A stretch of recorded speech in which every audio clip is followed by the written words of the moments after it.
इस साल अगर आपको श्योर शॉट चाहिए कि मुझे इस बार एडमिशन मिल जाए, मुझे ना तो ड्रॉप लेना पड़े या फिर एक जो चैलेंज आता है कि सीट नहीं मिल रही है, कट ऑफ बहुत हाई जा रहा है, ये जो बहुत सारे सवाल होते हैं स्टूडेंट्स के दिमाग में, अगर आपने इस वीडियो को पूरा प्रॉपरली समझ लिया तो इस साल आपका एडमिशन होना पक्का है।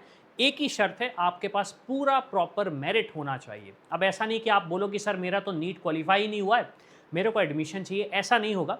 जो प्रॉपर रूल्स एंड रेगुलेशन है वो तो हमें फॉलो करने पड़ेंगे, लेकिन मैं यहाँ पे कुछ डिस्कशन करूंगा जिसके बेसिस पे आपका एडमिशन होने के चांसेस बढ़ जाएंगे। अब देखिए, सबसे पहले हम डिस्कस कर लेते हैं कि गवर्नमेंट कॉलेजेस में अगर हमें एडमिशन लेना हो तो गवर्नमेंट कॉलेजेस में एडमिशन लेने के हमारे पास दो ऑप्शंस होते हैं। सबसे पहला ऑप्शन हमारे पास होता है 15% का ऑल इंडिया कोटा, जहां पे हम एडमिशन लेते हैं किन कॉलेजेस में, जैसे एम्स हो गया, जिपमर हो गया, बीएचयू हो गया, इसके बाद अलीगढ़ मुस्लिम यूनिवर्सिटी हो गया, मतलब जो सेंट्रल यूनिवर्सिटीज़ होती हैं, प्लस इसके बाद दिल्ली यूनिवर्सिटी के कोटा हो गए, प्लस डीम्ड यूनिवर्सिटीज़ हो गई।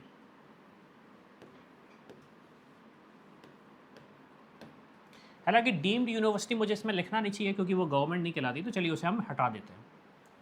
तो एक तो तरीका ये है, इसमें किस स्टेट की काउंसलिंग करना है, आपको किसी स्टेट की काउंसलिंग करना, सिर्फ और सिर्फ एमसीसी में पार्टिसिपेट करना है, सिर्फ और सिर्फ एमसीसी की काउंसलिंग में पार्टिसिपेट करना है।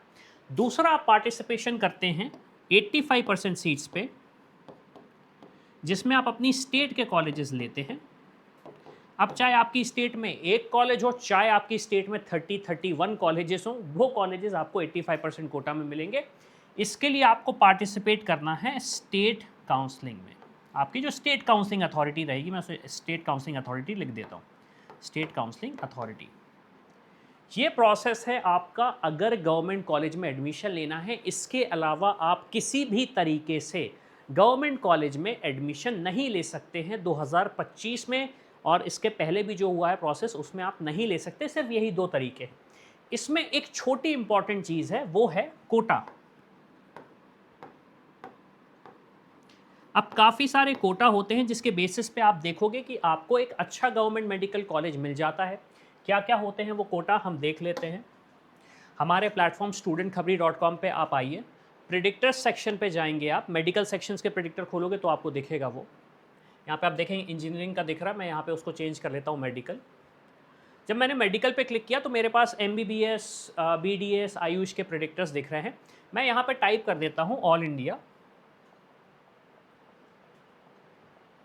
जब मैंने टाइप किया ऑल इंडिया तो मेरे पास ऑल इंडिया का MBBS कॉलेज प्रिडिक्टर आ रहा है, BDS नहीं। हमें ऑल इंडिया का MBBS प्रिडिक्टर यूज़ करना है, कंफ्यूज नहीं होंगे आप। गो टू प्रिडिक्टर पे किया, गो टू प्रिडिक्टर पे क्लिक किया। यहाँ पे आप कोटा देखेंगे। अब देखेंगे आप कितने सारे कोटा हमारे पास आ रहे हैं। Non NRI quota, deemed university quota, all India open seat, foreign country, IP university, Delhi NCR, employ state, Muslim minority, internal Puducherry quota, Aligarh Muslim university quota, Delhi university, Jain minority quota. तो ये कुछ माइनॉरिटी कोटा होते हैं जिनके बेसिस पे आपको कॉलेज मिल सकते हैं। तो अगर आप किसी माइनॉरिटी को बिलोंग करते हैं या फिर आपके पास इनमें से कोई कोटा है तो उसके थ्रू आप एडमिशन ले सकते हैं। तो ये तो हमारे पास अल्टीमेटली डिस्कशन हुआ गवर्नमेंट कॉलेजेस का, अगर हमें एडमिशन लेना है 2025 में। अब सवाल आता है कि मैं प्राइवेट कॉलेजेस में भी देख रहा हूँ ऑप्शन। प्राइवेट कॉलेज से पहले हम डिस्कशन कर लेते हैं सेमी गवर्नमेंट का। अब कुछ स्टेट्स होती हैं जहाँ पे सेमी गवर्नमेंट कॉलेजेस होते हैं, कुछ स्टेट्स ऐसी होती हैं जहाँ के प्राइवेट मेडिकल कॉलेजेस में स्टेट कोटा के थ्रू कम फीस में आपको एडमिशन मिल जाता है। एक एग्जांपल लेता हूँ वेस्ट बंगाल का। वेस्ट बंगाल के कुछ कॉलेजेस की fees total 27 lakh tuition fees है, टोटल प्राइवेट मेडिकल कॉलेज की बात कर रहा हूँ, लेकिन वो सिर्फ और सिर्फ वेस्ट बंगाल स्टेट कोटा के थ्रू वेस्ट बंगाल के स्टूडेंट्स को मिलती। तो उसको हम एक तरीके से सेमी गवर्नमेंट बोल देते हैं कि ना गवर्नमेंट है ना प्राइवेट है, सेमी गवर्नमेंट है। उसमें एडमिशन लेने के लिए आपको डोमिसाइल होना कंपलसरी है।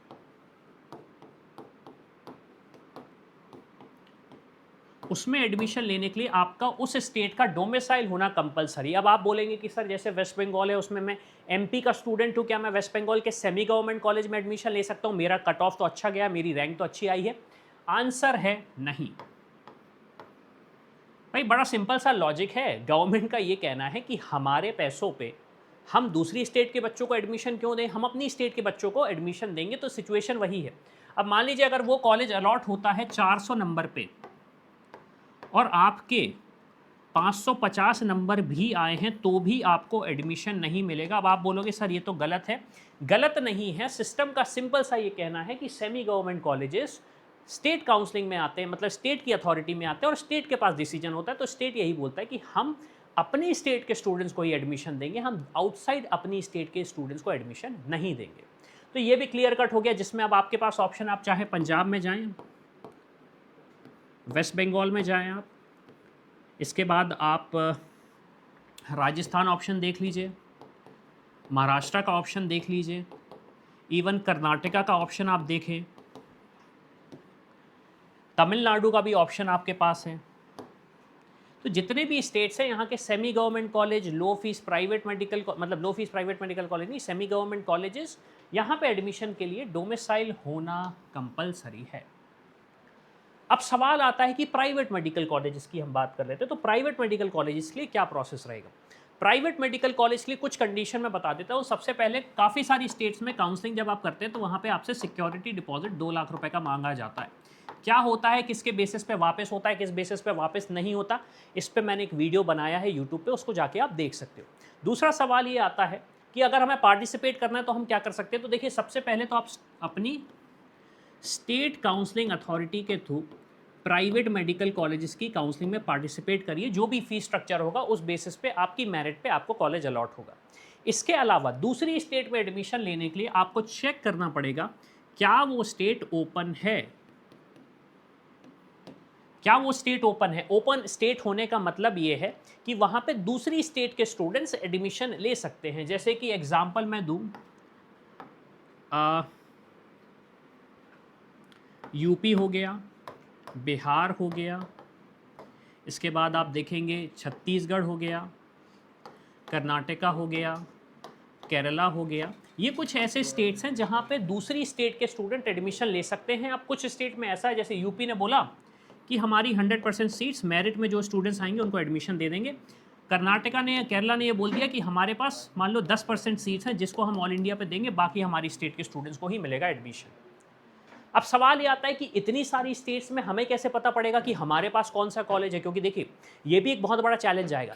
तो अगर नीट एग्जाम के पहले देख रहे हो आप ये वीडियो, तो यहाँ पे मेरा सजेशन ये रहेगा कि आप हमारा रैंक प्रेडिक्टर यूज़ करिए। हमारे प्लेटफॉर्म पे आइए, फ्री ऑफ कॉस्ट है। रैंक प्रेडिक्टर को यूज़ करके आप अपनी रैंक फाइंड आउट कर लीजिए।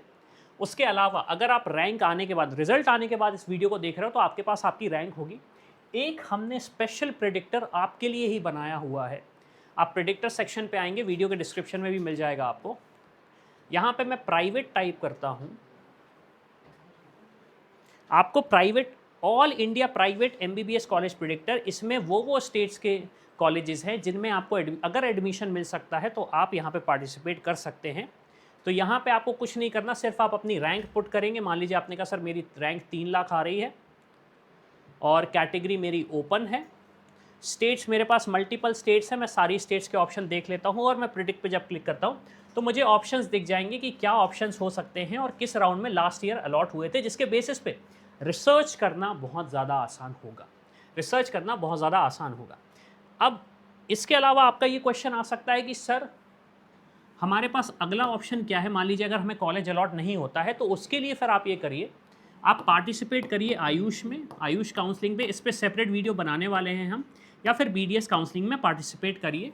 अगेन गवर्नमेंट मिलता है तो अच्छी बात है, प्राइवेट मिलता है तो भी अच्छी बात है। बजट आपका लगभग कितना जाएगा, 15 से 25 लाख आपका बजट जाने वाला है।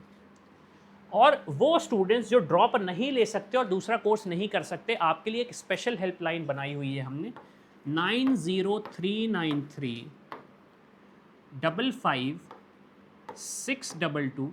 यहाँ पे जाके अगर आपको एब्रॉड के बारे में जानना है कि MBBS अगर मैं एब्रॉड से करूँ तो क्या प्रोसेस हो सकता है, कितना बजट हो सकता है, कंट्री टू कंट्री वेरी करेगा, लेकिन हाँ एक ऑप्शन है आपके पास। बजट कितना रहेगा, लगभग 20 लाख रहेगा, जिसमें आपका stay plus food plus education हो जाएगा। तो फिर आप समझ सकते हैं कि क्या सारी चीज़ें सारा 6 साल का मैनेज्ड है। तो ये इन्फॉर्मेशन चाहिए, आप हमारी टीम को रीच आउट करिए, उनसे बात करिए कि क्या पॉसिबिलिटी हो सकती है। तो इसी के साथ मैं हूं अविनाश, मेरा काम है रास्ता दिखाना, उस पे चल के डॉक्टर बनना आपका। I hope you like this video. For more such videos, keep watching our channel. And do not forget to like, share and subscribe.